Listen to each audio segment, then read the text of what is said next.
ಬೆರಗು ಈ ಪುಸ್ತಕದಲ್ಲಿರುವಂತಹ ಈ ಅವತಾರ 5ನೇ ಅವತಾರ ಇದು.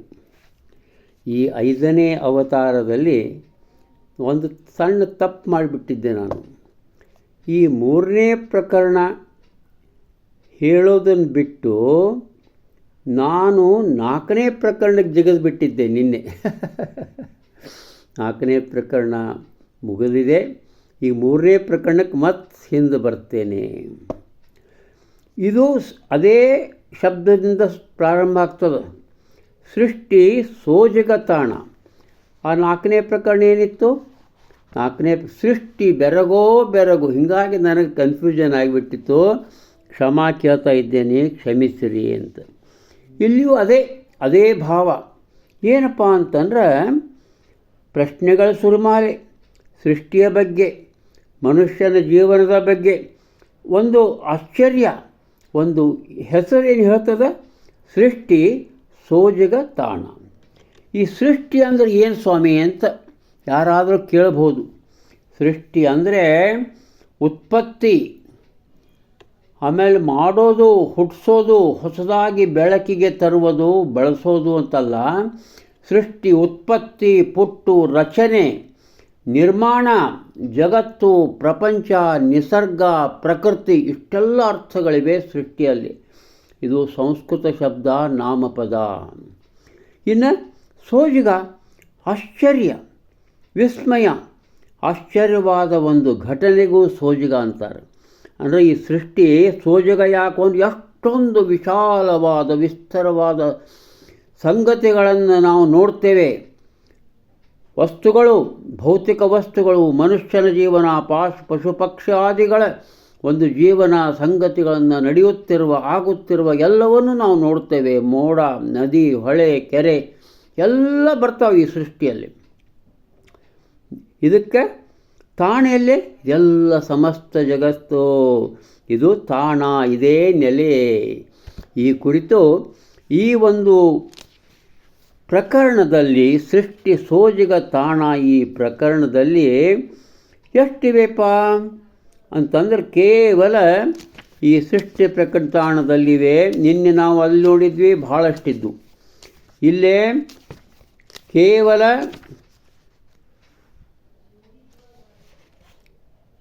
109. ನಿನ್ನೆ ಅದು 160ಕ್ಕೆ ಹೋಗಿದ್ದ ಸಂಖ್ಯೆ. ಇವತ್ತು 109 ಚೌಪದಿಗಳಿವೆ. ಇಲ್ಲಿಯೂ ಆ ಪ್ರಶ್ನಾರ್ಥಕ ಚಿಹ್ನ, ಉದ್ಗಾರವಾಚಕ ಚಿಹ್ನ ಇವೆಲ್ಲವೂ ಇಲ್ಲಿಯ ಚೌಪದಿಗಳಲ್ಲಿ ಇವೆ. ಪ್ರಾರಂಭ ಮಾಡ್ತೇನೆ. ಸೃಷ್ಟಿ ಸೋಜಿಗ ತಾಣ. ಟೈಟಲ್ ಚೌಪದಿ ಮೊದಲೇ ಇಟ್ಬಿಟ್ಟಿದ್ದಾರೆ ಅವರು. ನೆಲದಾಳದಲ್ಲೆಲ್ಲೋ ಅಡಗಿ ಕುಳಿತಿದೆ ಬೇರು. ಗಿಡದ ಬೇರೆ ಕೆಳಗಿರ್ತದೆ. ರೆಂಬೆ ತುದಿಗಂತೂ ಹರಿಯಿತಿ ಜೀವಜಲ. ಎಷ್ಟಂತ ಕಲ್ಪನೆ ನೋಡಿ. ಬರಿದಾದ ಬೋಳು ತಲೆಗೆಂಥ ಹಸಿರ ಕಿರೀಟ. ಒಂದು ಗಿಡದ ವರ್ಣನ. ಸೃಷ್ಟಿ ಸೋಜಿಗ ತಾಣ ಮುದ್ದು ರಮಂ. ಮತ್ತು ಪ್ರಶ್ನೆ. ಹೆಪ್ಪ ನೆರೆದರೆ ಬಳಿಕ ಮೊಸರಾಗದೆ ಹಾಲು, ತುಪ್ಪವಾಗದೆ ಬೆಣ್ಣೆ ಕರಗಿ ಪಾತ್ರೆಯಲ್ಲಿ. ಬೆಣ್ಣೆಯಾಗದು ತುಪ್ಪ, ಕ್ಷೀರವಾಗದು ಮೊಸರು. ರಿವರ್ಸ್ ಹೋಗ್ಲಿಕ್ಕೆ ಸಾಧ್ಯ ಇಲ್ಲ. ಎಂಥದೀ ವೈಚಿತ್ರ್ಯ ಮುದ್ದು ರಮಂ. ಇರುಳು ಮಲಗಿದ ಮನುಜ ಮುಂಜಾನೆ ಏಳುವನು ಎನ್ನುವ ಭರವಸೆ ಇದೆಯೇ ಈ ಭುವನದಲ್ಲಿ. ಬಾಳಿನೊಂದೊಂದು ದಿನ ಉಚಿತ ಉಡುಗೊರೆ ನಮಗೆ. Minute to minute, hour to hour, day and day are gift to us. ಇದನ್ನು ತಿಳ್ಕೋಬೇಕು. ಬಾಳಿನೊಂದೊಂದು ದಿನ ಉಚಿತ ಉಡುಗೊರೆ ನಮಗೆ. ಉಸಿರಾರ ಕೈಲಿದೆಯೋ ಮುದ್ದು ರಾಮ. ಹುಲ್ಲ ತಿನ್ನುವ ಗೋವು ಹಾಲ ಕರೆಯುವುದೇಕೆ. ಸರಿತೆ ಹರಿಯುವುದೇಕೆ ಸಾಗರದ ಕಡೆಗೆ, ಹೂವು ಬಿರಿಯುವುದು ಏಕೆ, ಬೆಂಕಿ ಸುಡುವುದು ಏಕೆ, ಏಕೆ ಸೋಜಿಗ ಹೀಗೆ ಮುದ್ದು ನಾಮ. ಆ ನಾಡಿನಲ್ಲಿ ಈಗ ಕೊರೆವ ಚಳಿ ಅತಿ ನಡುಕ, ಬಿಸಿಲ ಝಳ ಸುಡು ಬಿಸಿಲು ಈ ನಾಡಿನಲ್ಲಿ. ಹವೆ ಒಂದ ಪರಿಯಿಲ್ಲ ಲೋಕಮೂಲೆಯಲ್ಲೆಲ್ಲ, ಅತಿ ವಿಚಿತ್ರವಲೋಕ ಮುದ್ದು ರಾಮ. ಕವಿತೆ ನೀ ಬರೆದಾಗ, ರಾಗ ನೀ ಹೆಣೆದಾಗ, ಒಳಿತ ನೀ ನೆನೆದಾಗ ಚೈತನ್ಯ ಆಗ. ಅದ್ಭುತ. ಒಳಿತ ನೀ ನೆನೆದಾಗ ಚೈತನ್ಯ ಆಗ, ಬಂದೀತು ಹೊಸತು ಕಳೆ ಮನಶಾಂತವಾದಾಗ. ಲೋಕಚಿತ್ರದ ಬೆರಗೋ ಮುದ್ದು ರಾಮ, ಕಂಡ ಕನಸುಗಳೆಷ್ಟು ಚಿಗುರಿ ಚೆಲುವಾಗದೆಯೇ. ಅಬ್ಬಾ, ಎಷ್ಟೋ ಕನಸುಗಳನ್ನು ಮಾಡಲಿಕ್ಕೆ ಸಾಧಿಸಲಿಕ್ಕಾಗೋದಿಲ್ಲ, ಸಿಗಿಟ್ಟು ಹೋಗ್ಬಿಡ್ತಾವು. ಬಿರುಗಾಳಿ ಬಡಿತದಲ್ಲಿ ಬಸವಳಿವುದೇಕೆ, ಪಯಣದಲ್ಲಿ ಮುಗ್ಗರಿಸಿ ಕಾಲು ಕುಂಟುವುದೇಕೆ, ಸಿಡಿಲು ಬಡಿಯುವುದೇಕೆ ಮುದ್ದು ರಾಮ. ಸೈನ್ಸ್ ಬೇಕಾದಷ್ಟು ಎಕ್ಸ್ಪ್ಲನೇಷನ್ ಕೊಡ್ಬೋದು. ಆ ಸಿಡಿಲು ಬಡಿತಾವೆ ಪಾಪ. ಈಗ ನೋಡಿ, ಕನಿಷ್ಠ 20 ಮಂದಿ ಕಳೆದ ಒಂದು ತಿಂಗಳಿಂದ ಸಿಡಿಲಿನಿಂದ ಸತ್ತಿದ್ದಾರೆ ನಮಗೆ ಬರೀ ಕರ್ನಾಟಕದಲ್ಲಿ. ಇಂದಿದ್ದವರು ನಾಳೆ ಇಲ್ಲರಾಗುವರೇಕೆ, ನಮಗಿಂತೂ ಬರುವವರ ಅರಿವಿರದು ಏಕೆ, ಇದ್ದವರ ನೆನಪಿಂದ ದೂರ ಉಳಿವರು ಏಕೆ, ಏಕೆ ಎನ್ನುವುದೇ ಪ್ರಶ್ನೆ ಮುದ್ದು ರಾಮ. ಈ ಜೀವದಾಗಮನ ತೆರಳುಕುವೆ ಖಚಿತತೆಯ, ನುಡಿಯಬಲ್ಲರು ಯಾರು ಅನುಮಾನವಿರದೆ. ಮರಣ ಯಾವಾಗ ಆಗ್ತದೆ ಅಂಬೋದನ್ನು ಯಾರು ಹೇಳ್ತಾರಣ? ಸಾಧ್ಯನೇ ಇಲ್ಲ. ಜನನ ಮರಣದ ವಿಷಯ ವಿಸ್ಮಯದ ಸಂಗತಿಯೋ, ಎಲ್ಲ ಬಲ್ಲವರಿಲ್ಲ ಮುದ್ದು ರಾಮ. ಬಡವನಾಗುವೆಯೇಕೆ ಕೋಟಿ ಹಣವಿದ್ದವನು, ತಿರುಪೆ ಬೇಡುವನೆಂತು ಧನಿಕನಾಗುವನು. ಈ ಲಕುಮಿ ಚಾಂಚಲ್ಯ ಮತಿಗೆ ಎಟುಕದ ವಿಷಯ, ಏನಿದೆಯೋ ಒಳಧರ್ಮ ಮುದ್ದು ರಾಮ. ಆಮೇಲೆ ಯಾವ ಕರುಣೆಯ ವರವೋ ಸೆಲೆಗೆ ಬಂದಿದೆ ಜೀವ, ಈ ಮರಳುಗಾಡಿನಲ್ಲಿ ಹಸಿರು ತೋರುತ್ತಿದೆ. ಒಂಟೆ ಸಾಗಿದೆ ಮುಂದೆ ಹೊತ್ತು ಹರಕೆಯ ಸರಕ, ಈ ಪಯಣವಿನ್ಯಷ್ಟೋ ಮುದ್ದು ರಾಮ. ಇದು ನೋಡಿ ಎಷ್ಟು ಒಂದು ಅದ್ಭುತವಾದ ಇದು. ಬಡವ ಧನಿಕನಾಗುವ ರೀತಿ ಸುಲಭವೇನಲ್ಲ, ಧನಿಕ ಅತಿ ಸಿರಿವಂತ ದಿನದಿಂದ ದಿನಕ್ಕೆ. ಧನಿಕ ಶ್ರೀಮಂತ ಅತಿ ಶ್ರೀಮಂತ ಬೇಕಾದ ಶ್ರೀಮಂತ ನಕ್ಕೋತಾನೆ ಹೋಗ್ತಾನಂತಿದು ಜಗತ್ತೇ ನಿಯಮ. ಬಡವ ಧನಿಕರ ನಡುವೆ ಏಕೆಷ್ಟು ಅಂತರವೋ, ಸಿರಿಯ ಕನಸು ವಿಚಿತ್ರ. ಹೌದು, ಸಟಕನೆ ಯಾರು ಶ್ರೀಮಂತರಾಗುವುದಿಲ್ಲ. ಸಿರಿಯ ಕನಸು ವಿಚಿತ್ರ ಮುದ್ದು ರಾಮ. ಎಲ್ಲಿಂದ ಬಂದೀತು ಇಂಥ ಪರಿಮಿತ ಶಕ್ತಿ, ಹಿಡಿಯಷ್ಟು ಗಾತ್ರದ ಪುಟ್ಟ ಮಿದುಳಿನಲ್ಲಿ. ಎಂತು ಬರ ಸೆಳೆಯಿತೋ ಇಡೀ ವಿಶ್ವ ಚಿಂತನೆಯ. ಮಿದುಳು ಮಾಯಾದೀಪ ಮುದ್ದು ರಾಮ.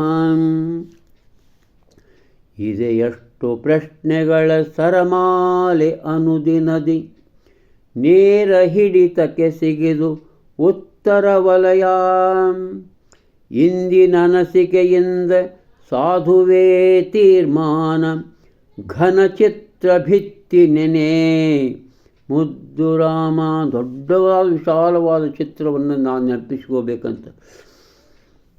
ಹರನಿಗೊಲಿದಳು ಅಕ್ಕ ಮುರಳಿಗೊಳಿದಳು ಮೀರಾ.